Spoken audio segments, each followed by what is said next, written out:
وہ اسے بےراروی کا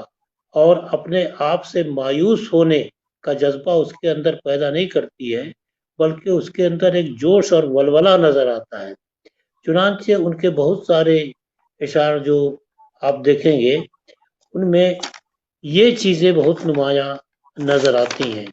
مثلاً یہ کہ یہ مجھے چین کیوں نہیں پڑتا، واہ ایک ہی شخص تھا جہان میں کیا۔ جہان میں کیا، اور پھر دوسرا شعر ہے کہ زندگی کس طرح بسر ہوگی، یہ نہیں دل نہیں لگ رہا محبت میں۔ اب یہ دیکھیے،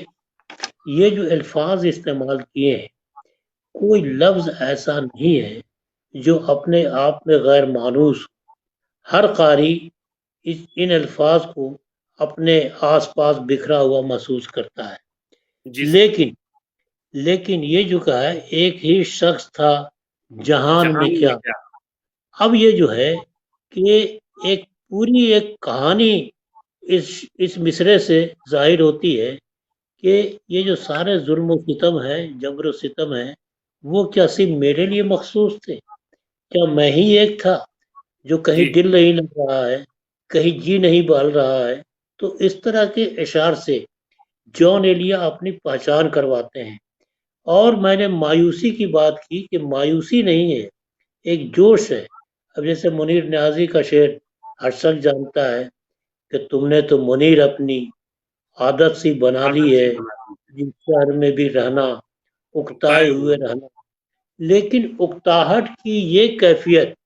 جان ایلیا کے یہاں نظر نہیں آتی۔ یہ صحیح ہے کہ اس کے اندر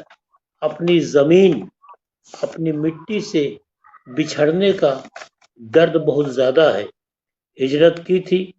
دوسرے ہزاروں لاکھوں لوگوں کی طرح جان ایلیا نے بھی، لیکن جان ایلیا نے کبھی اپنی گلی کے پتھروں کو فراموش نہیں کیا۔ اسی لیے ان کے یہاں ہم اکثر ایسے اشعار بھی دیکھتے ہیں کہ اس گلی نے یہ سن کے صبر کیا، آہا، جانے والے جانے یہاں والے یہاں کے تھے ہی نہیں۔ تھے ہی نہیں، اس گلی نے یہ سن کے صبر کیا، جانے والے یہاں کے تھے ہی نہیں۔ اب یہ جو لفظ صبر ہے، یہ تاثراتی اعتبار سے یہ اتنا پھیلا ہوا ہے کہ جس کو اگر سمجھیے تو 1947 میں تقسیم ملک کی جو ہزاروں داستانیں ہیں، یعنی خونی داستانیں بھی، عبرتناک داستانیں بھی، حسرتناک داستانیں بھی ایک لفظ میں سمٹ کر کے آ گئی ہیں، اور وہ ساری مجبوریاں اور ساری خواہشات، سارے تعصبات جن کی وجہ سے لاکھوں لوگوں کو بے گھر ہونا پڑا ہجرت کے عنوان سے، وہ ساری چیزیں اس ایک لفظ میں سمٹ آئی ہیں۔ اس طرح سے اگر آپ دیکھیں، اگر جان ایلیا کے کی کتابوں کے اشعار کو آپ سامنے رکھیں تو اس طرح کے سینکڑوں اشعار ملتے ہیں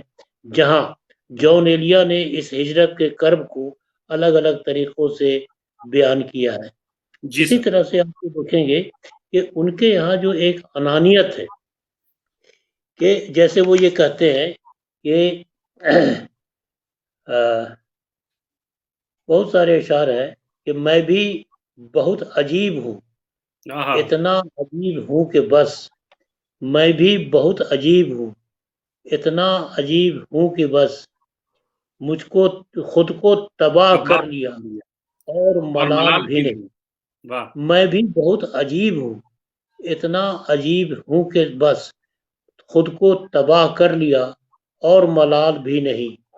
اچھا، اسی طرح سے آپ یہ دیکھیں گے کہ کون اس گھر کی دیکھ بھال دیکھ بھال کرے، کرے، کون اس گھر کی دیکھ بھال کرے، روز ایک چیز ٹوٹ ٹوٹ جاتی جاتی ہے۔ ہے، واہ، اب یہاں گھر سے مراد خود ان کی اپنی ذات ہے، خود اپنا اس کا ماحول ہے، خود اپنا معاشرہ ہے۔ کوئی چیز ایسی نہیں ہے جس کی روز ٹوٹ پھوٹ نہیں ہوتی ہے۔ اور اگر آپ تہذیبی قدروں کی بات کریں، اخلاقی قدروں کی بات کریں، انسانی قدروں کی بات کریں، تو کوئی دن کوئی لمحہ ایسا نہیں جاتا ہے جب ان قدروں کی ٹوٹ پھوٹ نہیں ہوتی ہے۔ تو جی اب سر، یہ بہت ہی آسان الفاظ میں یہ جو شعر کہہ دیتے ہیں اور شعر کے اندر سے جو جو معنیاتی اور تاثراتی کیفیتیں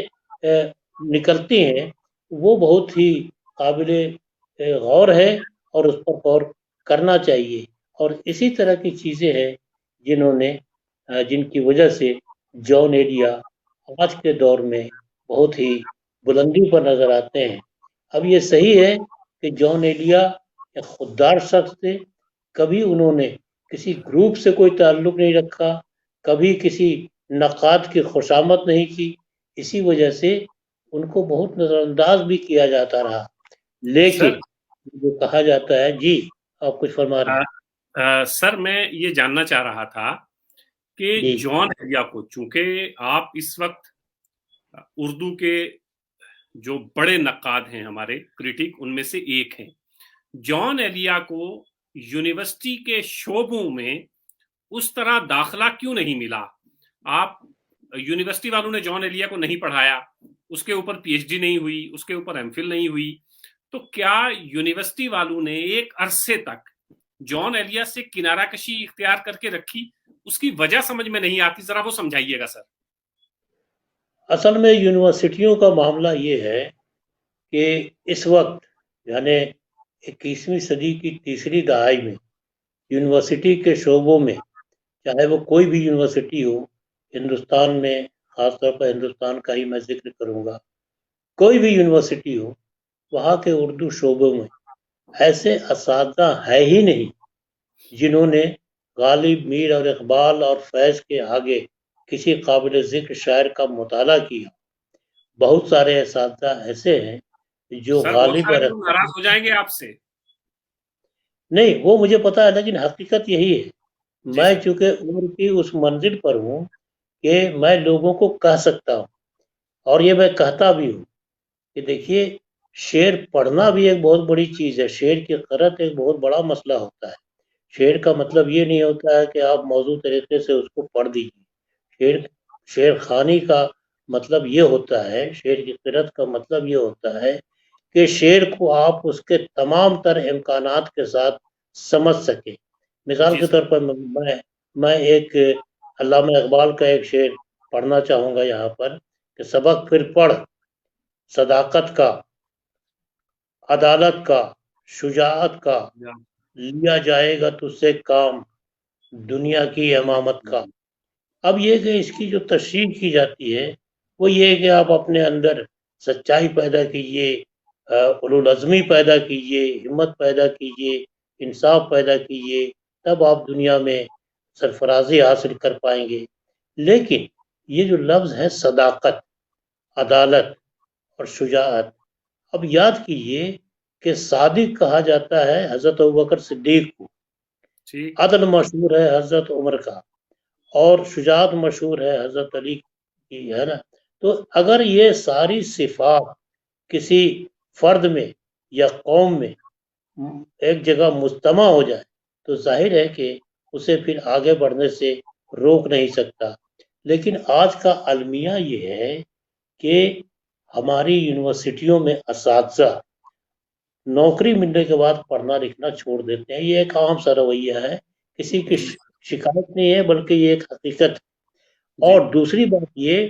کہ بہت سارے ایسے حضرات جو بہت بہتر استاد ثابت ہو سکتے تھے, بہت ساری وجوہات کے بنا پر کالجوں اور یونیورسٹیوں میں داخل نہیں ہو سکے یا انہیں داخل نہیں ہونے دیا گیا. اسی لیے عام الفاظ میں کہیں تو اردو کے شعبوں پر چھٹوئیوں کا قبضہ ہو گیا ہے, اور اس کی وجہ سے وہ جانتے ہی نہیں ہیں کہ اردو شعر و ادب میں کون سے رویے سامنے آ رہے ہیں, کون سے رجحانات نمایاں ہو رہے ہیں, کون سی تحریکات چل رہی ہیں, کون سا شاعر کس طرح کی نئی بات کر رہا ہے. اور آج بھی آپ یہ دیکھیے کہ یونیورسٹی کے شعبوں میں پڑھایا جاتا ہے کہ غزل کے معنی عورتوں سے باتیں کرنا یا عورتوں سے متعلق باتیں کرنا. اب المیہ یہ ہے کہ اگر اس چیز کو آج بھی یعنی 21ویں صدی کی تیسری دہائی میں بھی مان لیا جائے تو اس کا مطلب یہ ہے کہ آج جو شاعری ہو رہی ہے, خاص طور پر ترقی پسندی کے زمانے سے لے کے جدیدیت کے دور تک, مابعد جدیدیت تک جو غزلیں لکھی جا رہی ہیں, وہ سب تو ختم ہو جائے گی، ان کو غزل کے دائرے سے باہر کر دیا جائے گا، اور ہمارے بڑے شاعر چاہے وہ غالب ہو یا اقبال ہو، ان کو تو پھر غزل کو ماننے سے ہی انکار کر دیا جائے گا۔ ایسی صورت حال میں اساتذہ سے یہ توقع کرنا کہ وہ جون ایلیا کو پڑھیں، احمد مشتاق کو پڑھیں، اور اس قبیل کے جو دوسرے شعراء ہیں منیر نیازی کو پڑھیں، یہ یعنی یہ توقع ہی فضول لگتی ہے، کیونکہ پڑھنا ایک بیکاری کا مشغلہ لوگوں نے سمجھ لیا ہے، اور یہی جی حال دوسری اصناف کا بھی ہے۔ تو ایسی حالت میں یہ توقع کرنا کہ جون ایلیا جیسے ایک بہت ہی مہارت رکھنے والے شاعر، بہت ہی ماہر شاعر، بہت ہی اندر سے ڈوب کر لکھنے والا شاعر، اس کو لوگ سمجھ سکیں، یہ چیز بہت مشکل نظر آتی ہے۔ اور ایک طبقہ ایسا بھی ہے جو شاعری کو، خاص طور پر غزل کو، یہ سمجھتے ہیں کہ وہی غزل سب سے بہتر ہے جس میں یہ حسن و عشق کی باتیں ہوں، یا تصوف کی باتیں ہوں، یا غم روزگار کی باتیں ہوں، اور جو زندگی کے روزمرہ کے تجربات ہیں جس کا اظہار ہمیں جون ایلیا کے ہاں ملتا ہے، جی ویسی سر، شاعری انہیں مزہ نہیں دیتی ہے۔ تو جون ایلیا کی شاعری ایسی ہے جو مزہ دینے والی شاعری نہیں ہے، یعنی اس سے آپ عام معنوں میں لطف اندوز نہیں ہوتے ہیں، یہ آپ کے اندر بصیرت خیزی پیدا ہوتی۔ اب جیسے یہ شعر پڑھا، محبت کا لفظ آیا، اب یہ ہے کہ محبت کا لفظ تغزل میں استعمال ہونے والا ایک بہت ہی عام سا لفظ ہے، لیکن بالکل سر، یہاں پر محبت کے جو معنی نکل کر کے سامنے آتے ہیں، وہ بہت ہی گہرائی میں آتے ہیں۔ زندگی کس طرح بسر ہوگی، زندگی کس طرح بسر ہوگی، دل نہیں لگ رہا محبت میں۔ اب کیا یہ بات، دیکھیے کہ زندگی جینے کے جو زندگی جینے کی جو مجبوریاں ہو گئی، ان میں آدمی اتنا الجھ چکا ہے کہ اب محبت کرنے میں، اب وہ محبت کی قسمیں چاہے معشوق کے ساتھ ہو یا کسی اور کے ساتھ ہو، اب دل نہیں چاہتا ہے۔ اس کا مطلب یہ بھی ہو گیا کہ دنیا میں ریاکاری یا منافقت اس قدر ہے کہ آپ اپنے عزیزوں سے محبت کرتے ہوئے بھی گھبرا رہے ہیں، اب دل نہیں لگتا ہے کسی سے، یعنی دل لگانے والا ہر بار، ہر لمحہ، ہر روز اس قدر فریب کھاتا ہے کہ اب دل محبت کرنے کا دل نہیں کرتا۔ تو اس طرح کی باتیں جو جون ایلیا کے ہم ملتی ہیں، وہ دوسرے سے بہت مختلف ہے۔ جی ہم نام لیتے ہیں بہت سارے، اسد گداوینی کا نام لیتے ہیں، بڑے اچھے شاعر تھے۔ افتخار عارف کے یہاں اس طرح کی باتیں ملتی ہیں، مظہر امام کے یہاں اس طرح کی باتیں ملتی تھیں، احمد مشتاق کے یہاں اس طرح کی باتیں۔ تو یہ سر ہے، لیکن ان تمام لوگوں کے اشعار اگر ایک طرف رکھیں اور جون ایلیا کے اشعار ایک طرف رکھیں، تو آپ کو بہت ساری باتیں ایسی نظر آئیں گی جو دوسرے سے بالکل مختلف ہیں، جی سر، لیکن آپ کے روح، آپ کے ضمیر کو دوسروں کے مقابلے میں جون ایلیا کی شاعری زیادہ جھنجھوڑتی ہے اور زیادہ دل تک اترتی ہے۔ اسی طرح سے آپ یہ دیکھیں گے کہ یہ بھی ایک عام سی بات ہو گئی ہے کہ لوگ چھوٹی بار میں شعر کہتے ہیں، جون ایلیا کے ہاں چھوٹی بار میں زیادہ تر غزلیں ملتی ہیں۔ جی اب یہ سر، دیکھیے، غزل ایک ایسی صنف ہے کہ اس کی کائنات دو مصروں پر کھڑی کی جاتی ہے، اس کی بنیاد، لیکن یہ دو مصرے کہنے کے لیے آدمی کو دنیا بھر کے تجربات کو اپنی ذات کے اندر سمیٹنا پڑتا ہے۔ ایسا نہیں ہے کہ کوئی بھی شخص تک بندی کر لے اور دو مصرے کر لے، ردیف بھی ہو، قافیہ بھی ہو، وہ شعر ہو جائے، ایسا نہیں ہے، بلکہ ان دو مصروں میں زندگی بھر کا تجربہ، فن کی آگہی، جمالیاتی محاسن، اور ان ساری چیزوں کو ایک جگہ جمع کر کے جب آدمی دو دو مصرے میں کچھ اشعار کر لیتا ہے، چاہے 3 یا 5 یا 7، تب جا کر کے ایک غزل ہوتی ہے۔ اسی لیے غزل بظاہر بہت آسان سا لفظ ہے، کوئی بھی شخص ردیف قافیہ ایک سب تیار کر کے اور دو دو اشعار کا دو مصرے کر کے ایک غزل تیار کر لیتا ہے، لیکن غزل ایک بہت ہی جان لیوا صنف ہے، جی بہت کچھ اپنے اندر سمیٹنا پڑتا ہے، اور یہ سمجھنے کا عمل عصر حاضر میں جون ایلیا کے ہاں جس طرح سے ملتا ہے، ان کے اشعار سے آپ دیکھ لیجیے کہ کس کس طرح کے تجربات، کس کس طرح کے مشاہدات اپنی ذات کے حوالے سے، معاشرہ کے بارے میں، سماج، ثقافت، روایات اور ٹوٹتی ہوئی قدروں کے حوالے سے جون ایلیا نے کہی ہے، وہ ایک بہت بڑی بات ہے جو دوسروں کے یہاں کم نظر آتی ہے۔ زیادہ تر غزل آج جو غزلیں لکھ رہے ہیں لوگ، بہت سارے نام ہیں، کبھی کبھی ایسا ہوتا ہے، محسوس ہوتا ہے کہ جیسے یہ غزلیں، ساری غزلیں ایک ہی ٹکسال سے نکالی جا رہی ہیں، اور یہ جو یکسانیت ہے موضوعات کی اور پھر بیان کی، تو یہ بہت عجیب و غریب کیفیت ہے۔ اسی لیے آپ یہ دیکھیں گے کہ آپ فیض کا نام لے لیں، منیر نیازی کا نام لے لیں، یا جون ایلیا کا نام لے لیں، اس کے بعد اگر کوئی آپ سے یہ پوچھے کہ ایک دو غزل کے شاعر کا نام لیجئے تو پسینے چھوٹ جائیں گے کہ آپ کس کا نام لیں۔ وجہ یہی ہے کہ کسی نے اپنی کوئی راہ نکالی نہیں۔ اچھا، دوسری اسی سے ایک بات اور نکلتی ہے کہ جس طرح آپ فیض کی نقالی نہیں کر سکتے، جس طرح آپ منیر نیازی کی نقالی نہیں کر سکتے، اسی طرح سے جون ایلیا کے طرز پر آپ شعر نہیں کر سکتے۔ یہ جون ایلیا ہی جون ایلیا کی طرح شعر کر سکتا ہے۔ اسی لیے جون ایلیا ایک بہت ہی منفرد شاعر ہے اور بہت بڑا شاعر ہے۔